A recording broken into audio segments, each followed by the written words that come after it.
Financial markets పై పట్టు సాధించాలనుకునే వాళ్ళు Revanth conduct చేసే వెబినార్ కోసం ఈ నెంబర్ కి కాల్ చేయండి. సుమన్ టీవీ ప్రేక్షకులకు నమస్కారం. నేను మీ రేవంత్ చలమల. సో ఎలక్షన్స్ అప్పుడు ఎలా పెట్టుబడులు పెట్టాలి ఇదంతా ఓకే, వదిలేసేయండి. ఎలక్షన్స్ అయిపోయిన తర్వాత ఒక క్లారిటీ అందరికీ వస్తుంది. సో ఎలక్షన్స్ అయిపోయిన తర్వాత అసలు జనరల్గా ఎలక్షన్స్ అనే ఒక సినారియోని మన స్టాక్ మార్కెట్ నుంచి ఒక్కసారి కొద్దిగా పక్కకు పెట్టేద్దాం. అది ఎలా 4వ తారీఖుకి క్లోజ్ అయిపోతుంది. సో దాని తర్వాత మార్కెట్స్కి సంబంధించినటువంటి ఎకనామిక్ డేటా ఎలా ఉంది, ఫండమెంటల్ డేటాస్ ఎలా ఉన్నాయి, సో మార్కెట్లో పెట్టుబడులు పెట్టేవాళ్ళు ఎటువంటి కండిషన్స్ని అబ్జర్వ్ చేస్తూ ఉండాలి అనే వాటి గురించి ఒక్కసారి మాట్లాడదాం. సో దీని ఎలక్షన్ ఒక పాయింట్ ఆఫ్ వ్యూ నుంచి నేను కొంచెం పక్కకు పెట్టి మాత్రమే మాట్లాడుతున్నాను. సో దీన్ని క్లబ్ చేసి చూడకూడదు అందరూ.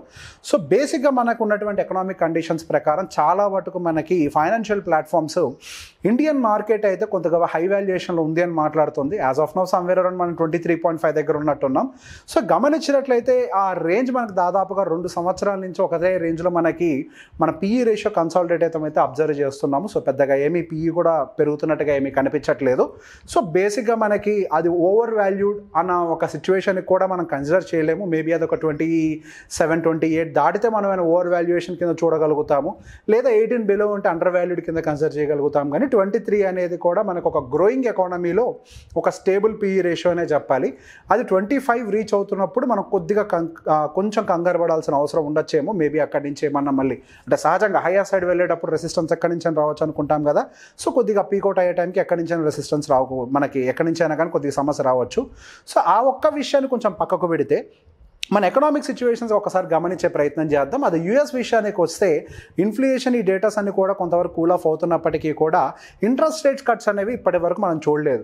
సో మనకి డిసెంబర్లో మనకి ఫెడ్ చైర్మన్ గారు చెప్పినట్టు మనకు దాదాపుగా ఒక 2-3 ఇంట్రెస్ట్ రేట్ కట్స్ అనేవి సహజంగా ఈ 2024 సంవత్సరంలో ఉండాల్సింది. మనకు ఆల్రెడీ ఫస్ట్ 6 మంత్స్ అంటే 5 మంత్స్ కూడా కంప్లీట్ అయిపోయింది. సో గోయింగ్ ఫర్దర్ మనకి ఇంట్రెస్ట్ రేట్ కట్స్ ఉంటాయా ఉండవా అనే క్లారిటీ కూడా లేదు. కాకపోతే వాళ్ళకంటూ అక్కడ ఎలక్షన్స్ ఉన్నాయి కాబట్టి మేబీ కొంతవరకు ఏమన్నా పొలిటికల్ మైలేజ్ కోసమో పొలిటికల్ స్టెబిలిటీ కోసమో వాళ్ళు ఒక ఇంట్రెస్ట్ రేట్ కట్ అయితే ఇవ్వచ్చు, కానీ మనం పూర్తిగా దాన్ని ఒక ఫేవరబుల్ డేటాగా అయితే తీసుకోలేము. సో బేసిక్గా అక్కడ జరుగుతున్నటువంటి సినారియో, అక్కడ కూడా ఎలక్షన్స్ వస్తున్నాయి కాబట్టి సహజంగానే ప్రతిపక్షాల నుంచి కొంతవరకు దాడి ఉంటుంది. ఇన్ఫ్లేషన్ కంట్రోల్ చేయట్లేదు అండ్ రిసెషన్ ఫియర్స్ పెరుగుతున్నాయని. సో వాటిని దృష్టిలో పెట్టుకొని ఎలక్షన్స్ని దృష్టిలో పెట్టుకొని కూడా కొంతవరకు డేటా మ్యానిపులేషన్స్ లాంటివి సహజంగా ఎక్కడైనా జరుగుతూ ఉంటాయి కాబట్టి అండ్ మోర్ ఎవర్ మనం ఇమీడియట్గా దానికి సంబంధించి మనం ఎటువంటి నిర్ణయాన్ని తీసుకోలేము. ఎలక్షన్స్ కంప్లీట్ అయిన తర్వాతనే యూఎస్కి సంబంధించిన క్లారిటీ కూడా వస్తుంది. సో ఇంకొక రకంగా చూస్తే అక్కడ పిఈ రేషియో దాదాపుగా 28 దగ్గర ఉంది.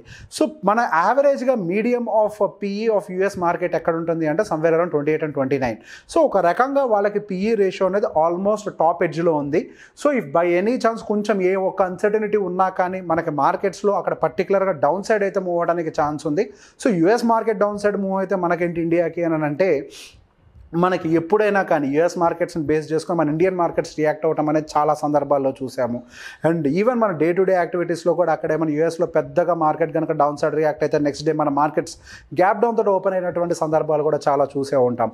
సో బేసిక్గా Indian market is always related with particularly like US markets లాంటి వాటితోటి.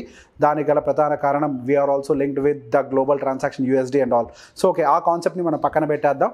So if by any chance అక్కడ కనుక ఆ పిఈ రేషియో ఆల్రెడీ వాల్యుయేషన్ ఎక్కువ ఉంది కాబట్టి ఈ మనకి సంబంధించిన అక్కడ ఉన్నటువంటి ఇన్ఫ్లేషన్ కంట్రోల్ కాకపోయినా, జాబ్స్ డేటా ఏమైనా కానీ బ్యాడ్గా వచ్చినా, అండ్ దాంతోపాటుగా పొలిటికల్ ఇన్స్టెబిలిటీ కనుక ఏదైనా ఎస్కలేట్ అయినా అంటే అపోజిషన్ వాళ్ళు ఏమైనా స్ట్రాంగ్గా అవుతున్నప్పటికీ ఏదైనా జరుగుతున్నా కానీ అక్కడ యూఎస్ మార్కెట్స్ కొద్దిగా నెగిటివ్గా రియాక్ట్ అవ్వడానికి అయితే ప్రాబబిలిటీ కనిపిస్తుంది. దాంతోపాటుగా పిఈ కూడా వాళ్ళకి సపోర్ట్ చేయట్లేదు, దాంతోపాటుగా economic and all situation support చేయట్లేదు. సో మనకు అది కనుక మనకి ఇక్కడికి కూడా రిఫ్లెక్ట్ అవుతుంది అంటే వాళ్ళ కండిషన్ మనకు అప్లై అవుతుంది అంటే కాదు, కానీ అక్కడ జరిగే ఇంపాక్ట్ రిపుల్ ఎఫెక్ట్ ఎప్పుడు కూడా మనకు అదర్ ఎకానమీస్ కూడా గ్రోయింగ్ ఎకానమీస్ మీద ఉంటుంది కాబట్టి ఇండియాలో కూడా కొంతవరకు డౌన్ సైడ్ రిస్క్ ఉండడానికి అయితే కొంతవరకు ప్రాబబిలిటీ ఉంటుంది. సో ఇటువంటి కండిషన్ మీట్ అయినప్పుడు ఎక్కువ ఏ స్టాక్స్ ఎఫెక్ట్ అవుతాయని అంటే సింపుల్, దాని గురించి మీరు అతిగా ఆలోచించాల్సిన అవసరం లేదు. ఏ స్టాక్స్ అయితే రీసెంట్గా అగ్రెసివ్గా ర్యాలీ అయ్యాయో వాటన్నిటిలో కూడా ప్రాఫిట్ బుకింగ్ కూడా కొంత అగ్రెసివ్గానే జరగడానికి అవకాశం ఉంటుంది. సింపుల్, ఇప్పుడు పెట్టుబడులు ఎక్కడైతే ఎక్కువగా ఉంటాయో అక్కడ మాత్రమే ప్రాఫిట్ బుక్ చేసుకోవడానికి స్కోప్ ఉంటుంది. ఎక్కడైతే పెట్టుబడులు తక్కువగా పెట్టుంటారో లేదా ఏ స్టాక్స్ అయితే ఆల్రెడీ లోవర్ సైడ్ ఉంటాయో అక్కడ ప్రాఫిట్ బుకింగ్కి పెద్దగా స్కోప్ ఉండకపోవచ్చు. సో బేసిక్గా ఎక్కువ కరెక్షన్కి గురయ్యే ఆ స్టాక్స్ ఏవైతే ఉంటాయి అని అంటే రీసెంట్గా బాగా ర్యాలీ జరిగినవి లైక్ పిఎస్యూ స్టాక్స్ అయి ఉండొచ్చు, రైల్వే స్టాక్స్ అయి ఉండొచ్చు. సో వీటన్నిటి మీద అదాని రిలేటెడ్ స్టాక్స్ అయి ఉండొచ్చు. సో వీటన్నిటి మీద మనం కొంతవరకు కొంత జాగ్రత్తగా ఉండాలి.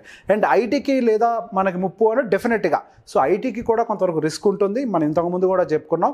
When compared to other stocks మనకి ఐటీ రిలేటెడ్గా కొంతవరకు రిస్క్ డౌన్ సైడ్ అనేది మిటిగేట్ అనేది కొంతవరకు కంట్రోల్డ్గా ఉండడానికి అవకాశం ఉంది. ఎందుకు అని అంటే మనకి యూఎస్లో ఐటీ స్టాక్స్ అనేవి బాగా ర్యాలీ అయ్యాయి, కానీ మనకి ఇండియాలో ఐటీ స్టాక్స్ అనేవి పెద్దగా ఏమీ పర్ఫామ్ చేయలేదు. మనకి ఇంకా కొంతవరకు మంచి వాల్యుయేషన్లోనే ఉన్నాయి. సో ఏదైనా మార్కెట్ పడ్డా వాటి వాల్యుయేషన్ దృష్టిలో పెట్టుకొని డౌన్ సైడ్ రిస్క్ అనేది ఒక 10% ఉండొచ్చేమో. ఏదన్నా మనకు అవకాశం దొరికితే ఆ టైంలో ఐటీ స్టాక్స్ ఇంకొంచెం అక్యుములేట్ చేసినా నెక్స్ట్ ఎప్పుడైనా ఒక మంచి ర్యాలీ వస్తే వాటికి అప్ సైడ్ పొటెన్షియల్ కూడా ఎక్కువగా ఉంటుంది. వాటి ర్యాలీ కూడా అద్భుతంగా జరగడానికి అవకాశం ఉంటుంది. సో బేసిక్గా కేవలం ఎలక్షన్ అయిపోయింది, బీజేపీ వచ్చేస్తుంది, లేకపోతే స్టేబుల్ గవర్నమెంట్ ఉంటుంది, మార్కెట్స్ ఆల్ టైమ్ హైస్కి వెళ్ళిపోతూనే ఉంటాయి, ఈయన ఒక్క కాన్సెప్ట్ని పక్కన పెట్టేయండి. మన గత 5 సంవత్సరాల నుంచి చూస్తూనే ఉన్నాము. ఎలక్షన్ అనేది 5 ఏళ్ళకి ఒకసారి వస్తుంది. అది పక్కకు పెట్టేస్తే మిగతా 4 సంవత్సరాల్లో ఏం జరుగుతుంది? Local economic situations, global economic situations లాంటివి మాత్రమే మార్కెట్ని ఇన్ఫ్లుయెన్స్ చేస్తాయి తప్పించి ఎప్పుడు పొలిటికల్కి సంబంధించినవి ఎప్పుడు ఇంపాక్ట్ చేస్తూనే ఉండవు. సో బేసిక్గా ఎలక్షన్ అనేది ఒక టైం ఫ్రేమ్కి మాత్రమే రిలేట్ అయి ఉంటుంది. అవి వస్తుంటాయి, పోతుంటాయి. మార్కెట్ అనేది ఎప్పుడు ఉండేదే. దాంట్లో ఉండేటువంటి మన వాటిలో ఉన్నటువంటి బేసిక్ ఫండమెంటల్స్ని మనం ఎప్పుడు దృష్టిలో పెట్టుకొని గమనిస్తూనే ఉండాలి.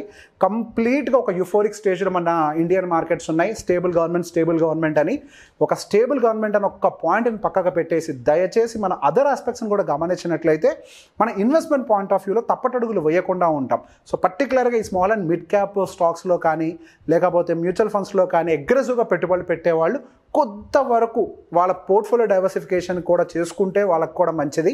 సో బేసిక్గా ఏదైనా ఒక పెద్ద బబుల్ లాగా ఫామ్ అయినా ఏదైనా ప్రాబ్లం వచ్చినా కానీ హ్యూజ్ రేట్స్ మన పోర్ట్ఫోలియోస్లో చూసుకోకుండా ఉంటాము. అండ్ ఎస్ మనకి ఏదైనా స్కోప్ ఉంది అంటే మనకు కొద్దిగా గొప్ప మనకి ఏదైనా డైవర్సిఫికేషన్ ఏదైనా ఉంటే కనుక లార్జ్ క్యాప్లోకి చేసుకోండి. మరి మిడ్ అండ్ స్మాల్ క్యాప్లో కాన్సన్ట్రేషన్ ఎక్కువ మంది పెడుతున్నట్టుగా గమనిస్తున్నాను. కొద్దిగా లార్జ్ క్యాప్లో కూడా డైవర్ట్ చేసుకుంటే రిస్క్ అనేది మిటిగేట్ అవుతుంది అనేది ఒకటే నా పాయింట్. సో ఈ వీడియో కనుక మీకు నచ్చినట్లయితే లైక్ చేయండి, షేర్ చేయండి. సుమన్ టీవీలో మీ పర్సనల్ అండ్ బిజినెస్ ప్రమోషన్స్ కోసం కింది నెంబర్కి కాంటాక్ట్ చేయండి.